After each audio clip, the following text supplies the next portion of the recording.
Egunon guztioi eta eskerrik asko gaur hemen Zornotzan Elkartasun egun hontan gurekin egoteagatik.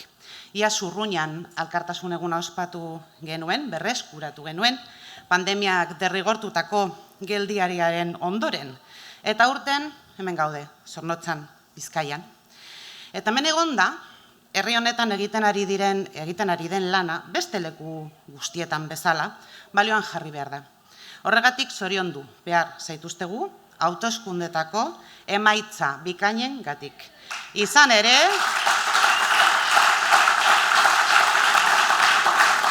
Bizkaian EAJaren feudoa izan da, udalerri hontan, argia ikusten hasi da, hain beharrezkoa den aldaketa politikoa posiblea dela. Elkartasun eguna topagunea da, elkarrekin gaudela ospatzeko festa eguna. Eta festa egun guztiak gure artean une gozoak partekatzeko balio badutere, ezinbestekoa da utzi gaituzten lagunak gogoraztea. Horregatik gogora ekarri nahi ditut. Urte hontan, hil diren kide guztiak. Bereziki, aste hontan, bertan zendu den Roberto López de Etxezarreta. Bezarkada estua, zenide, lagun eta Gipuzkoako kidei.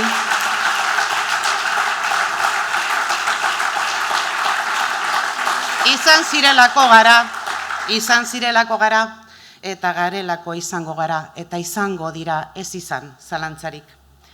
En la política, como en la cultura, es el momento de construir la modernidad desde las raíces. Esta frase no es mía, es de un ser humano excepcional. La frase es de Néstor Basterrechea, probablemente el artista vasco que más ha contribuido a propagar por el mundo nuestra cultura y, por tanto, nuestras señas de identidad. Elkartasun egunaren aurtengo leloa, ekin etorkizun ari da, aurten bere jaiotzaren mendeurrenean Néstor Basterrechea da topagune honen ardatza. Basterrechea omendu nahi izan dugu. Néstor pertsona, Néstor alderdikidea eta Basterrechea artista bakarra, errepika ezina. Hiruak bat, artista amesgarria, formalki indartsua, sortzaile egonezina eta kuriosoa izan zen. Nestorrek artea mundu aldatzeko tresna gisa ulertzen zuen, eta 100 urteren ostean bere lan handiaren transmisioaren aria ez da eten. Néstor no solo está en el recuerdo y en la admiración, hoy también llevamos con nosotras a Basterrechea. Hoy día, la hoja que diseñó en 1987 para el Congreso Constituyente del partido sigue siendo, con orgullo, una de las señas nuestras de identidad. Y en este punto quiero dar la especial bienvenida y agradecimiento a la familia de Néstor, que hoy está representada por Gorka Basterrechea. Eskerrik asko bihotzez, gurekin egoteagatik.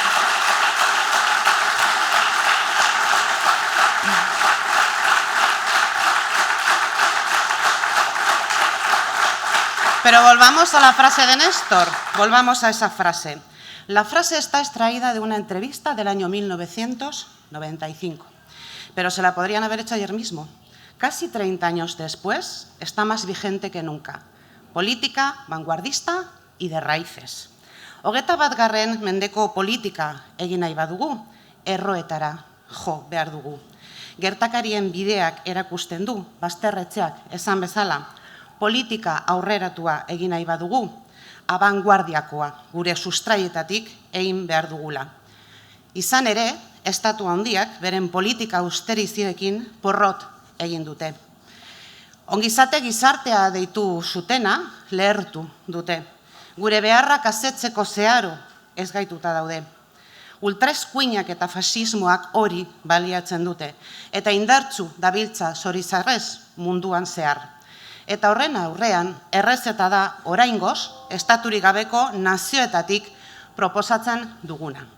La necesidad democrática, más que nunca, de la política de raíces es algo que comprenden perfectamente y comparten las y los compañeros de partidos hermanos que también nos acompañan hoy aquí. Sara Ballac, de Esquerra Republicana de Cataluña, Rubén Cela, de Bloque Nacionalista Galego, Natali Torres y María Josep Mapigó, de Més Compromís, Pilar Serra, de Més por Menorca, Adam Price, de Plaid Cymru, Gales, John Looney, de UDB Bretaña. Eskerrik asko bihotzez gurekin egoteagatik.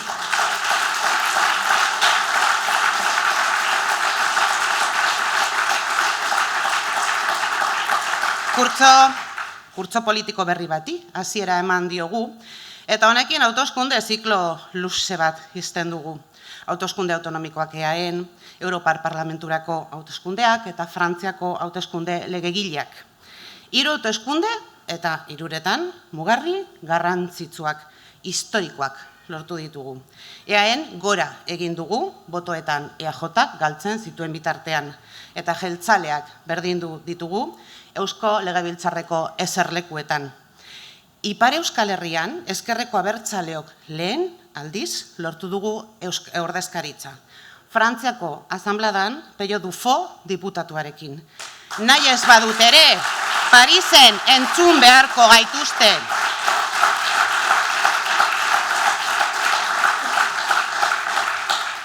Eta emaitzak historikoak Euskal Herrian, Europar Parlamenturako hauteskundetan.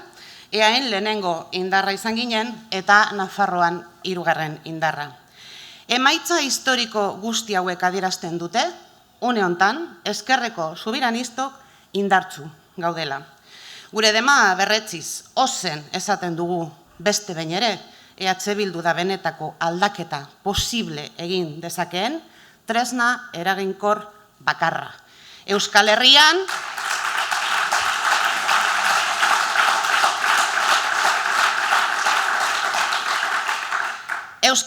pertsona libreen Euskal Errepublika lortu dezakeen beste indarrik ez dagoelako. Momentu honetan, aprobetxatu nahiko nuke, gurekin ditugun EH Bildukideak ere, mila esker Diana Urrea eta Marije Fuiando gurekin egoteagatik. Isuak.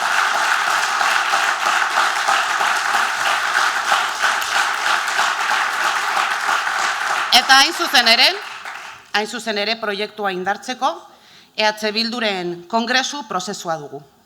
Atzo Tabakaleran egin genuen konferentzia politikoan, hasiera eman geniona, eta otsailaren 8an Iruñean bukatuko dena. Datozen hilabetetan lana dago, eta lana izango dugu etxean ere. Eusko Alkartasunaren ekarpena ezinbestekoa baita, eta izango baita EH Bilduk ordezkatzen duen itxaropen, aldaketa eta aurrerapen proiektu politikoa indartzen jarraitzeko. Aldaketa da orain esan dugu, azken hilabete hontan makina bat aldiz. Momentua da orain, eta hala da. Eta garbi dugu, konprometitua gaudelako, lortu ditugun emaitza garrantzitsueiek, erabiliko ditugula herri honek behar duen aldaketa hori gauzatzeko. Trabajamos y trabajaremos sin descanso para implantar políticas públicas que primen el interés general y la visión de país. La gente nos ha votado para que cambiemos las cosas, porque la situación es insostenible. Con respecto a la sanidad, hemos pasado de un PNV que negaba la existencia de un problema a otro que ha enmendado a sus gestores anteriores. Es hora de que esa enmienda a la totalidad se materialice también en su modelo de gobernanza. En materia de vivienda, galderrekera esan du, y emancipación, se sigue sin garantizar ese derecho subjetivo de acceso a la vivienda. No nos cansaremos de decir que es necesario ampliar el parque público de vivienda de alquiler y limitar los precios. A nuestra juventud le resulta casi prácticamente imposible emanciparse e iniciar su proyecto de vida. Trabajamos y trabajaremos para garantizar unas políticas públicas de cuidados efectivas y dignas. Cuidados que en su mayoría recaen en nosotras, en las mujeres. Y somos feministas, lo somos. Y hoy más que nunca es necesario que se implanten políticas públicas que sean realmente efectivas y valiosas que sirvan para acabar con las desigualdades que todavía a día de hoy sufrimos y que pongan todo el empeño en acabar con el machismo, el acoso, los abusos, agresiones sexuales, asesinatos que no tienen cabida en el siglo XXI. Aski da.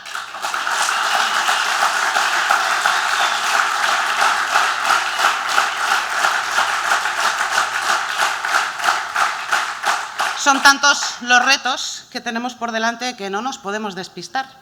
Tenemos mucho trabajo que hacer, pero eso no nos asusta para nada, porque sabemos para qué estamos en política. Estamos para cambiar las cosas y para mejorar la vida de la ciudadanía, para luchar por un país mejor y para dejar de lado las políticas partidocentristas. Eta hain zuzen ere, guzti hau burutzeko, tresna eraginkorrena eta baliogarrena dugu, Euskal Herria Bildu. Batzuetan maltzurrak diren marko diskurtsiboak ere aldatzeko garaia da. Gure bi zutabeak Euskal Herriaren independentzia eta justizia soziala dira. Pertsona libreak herri libre batean. Zeintzuk dira EH Bildurenak? Berdin-berdinak. Intoxikazio interesatuak alde batera utzi eta zuen kabuz aztertzen baduzue, EH Bildu gero eta Eusko Alkartasuna gehiago dela, eta Eusko Alkartasuna gero eta EH Bildu gehiago dela ondorioztatuko duzue. Gure kontratu bakarra eta zor bakarra herritarekin dugu. Bozkatzen gaituanekin. Argi gera dadila. Gure konpromisua da herritarrekin.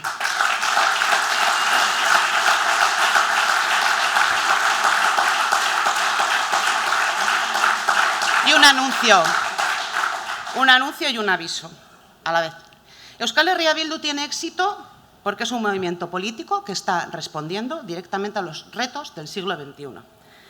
Eusko Alkartasuna tiene casi ya 40 años, pero sigue siendo una herramienta terriblemente útil para conseguir nuestros objetivos políticos. Y os anuncio que vamos a hacer lo mismo, responder directamente como partido a todos esos retos. Aún así, no todo lo que ha sucedido en este último año pues han sido buenas noticias. Se va a cumplir un año del asesinato de Hamás, en el que 1000 personas fueron asesinadas y 200 secuestradas. Un año durante el cual Israel ha utilizado el atentado de Hamás como excusa para cometer un genocidio en la Franja de Gaza, que ha sido retransmitido en directo a todo el mundo y que la comunidad internacional lo ha observado sin que hasta la fecha haya hecho nada efectivo para parar la masacre en la Franja de Gaza, con 40.000 personas muertas, la mayoría civiles, mujeres, niños, niñas, que han sido asesinadas por el Estado de Israel. Y nos rebelamos ante la limpieza étnica de Gaza en manos del Estado genocida de Israel. Nos rebelamos ante la deshumanización de la crisis migratoria. Nos rebelamos cuando la ultraderecha trata a los seres humanos peor que animales. Y nos rebelamos ante todas las guerras y conflictos. En Burkina Faso, en Somalia, en Sudán, en Yemen, en Myanmar, en Nigeria, en Siria y en todos los sitios. Aski da bakea nahi dugu.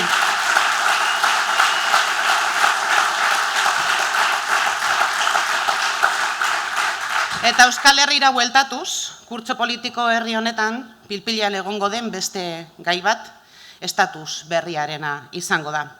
Eta hemen argi eta garbi esan behar dugu, erabakiak hartzeko unea dela.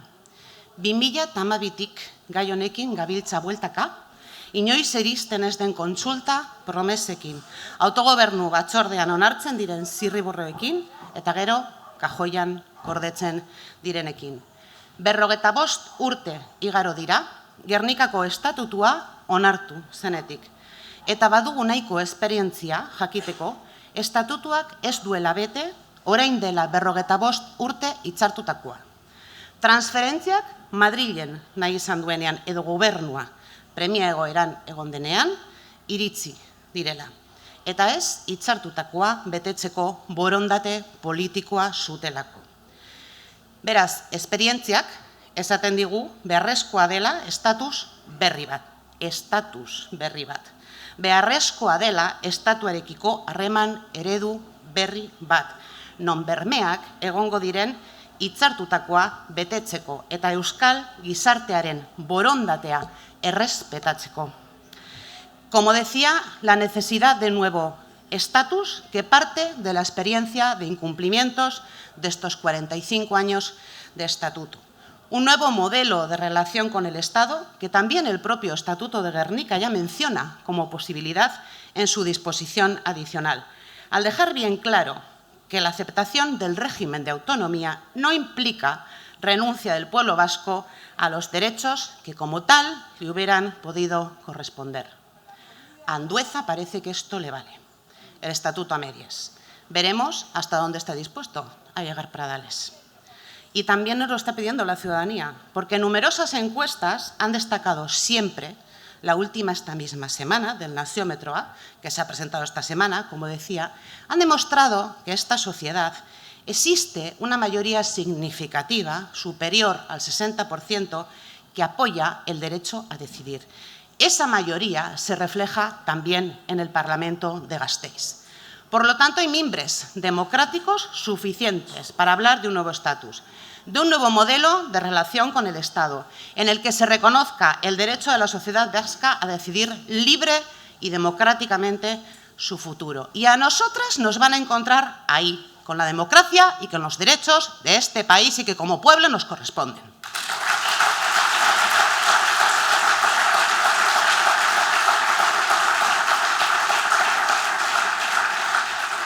A otras les encontramos hablando sobre la necesidad de un nuevo estatuto. Y al PNV entre dos aguas, atado de pies y manos por un gobierno de coalición.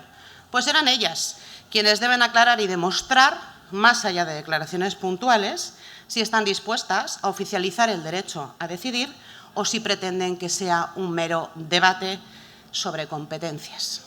Alde horretatik, uste dut garrantzitsua dela gauza bat argi ustea. Adostasun handiak desiragarria dira, baina ezin dira nahitaezko baldintza bihurtu posizio minoritarioek beto eskubidea izan dezaten. Hori guztiok argi izan behar dugu. Batez ere PSek eta neko Andueza jaunak sarritan minoria daudela ahazten baitute. Los grandes consensos sí son deseables. Vamos a trabajar porque sean posibles. Pero no podemos convertirlos en una condición sine qua non, porque entonces estaríamos otorgando a posiciones minoritarias el derecho a veto. Esto es algo que todos y todas tenemos claro, pero tendría que tenerlo sobre todo el señor Andueza, que a menudo olvida que en este país también están en minoría.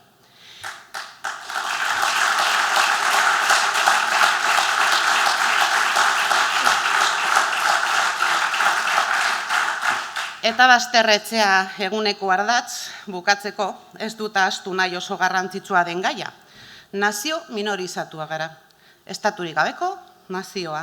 Eta horregatik ezinbestekoa da gizarte gisa erreferente propioak izatea, inspiratuko gaituztenak eta nor garen gogoraraziko digutenak, kulturan, kirolan, edabidetan, nortasuna eta kontzientzia nazionala indartzeko balioko digutenak. Izan ere, nazio garen aldetik, funtsezkoa da esparrua hemen Euskal Herrian kokatzeko gai izatea. Espainia eta Frantziako estatuek irentzi nahi gaituzte, baina mendeetan Euskal Herria zutik egon da. Eta oraingoan ere ez dute lortuko. Gu guztion erantzunkizuna eta egin beharra da herri hau bizirik mantentzea. Euskal Herriak oinan lurrean behar gaitu. Hemen ere, estatus berriaren inguruan, orain da momentua. Baliatu dezagun gaur Gasteizko legebiltzarrean dugun gehiengo subiranista, aprobetza ditzagun Madrilen eta Nafarroan dugun aukera leihoak, eta horrela ere asko hobeto bizi izango gara. Argizan lortuko dugu. Biba zuek, gore Eusko Alkartasuna eta gore Euskal Herria eskatuta.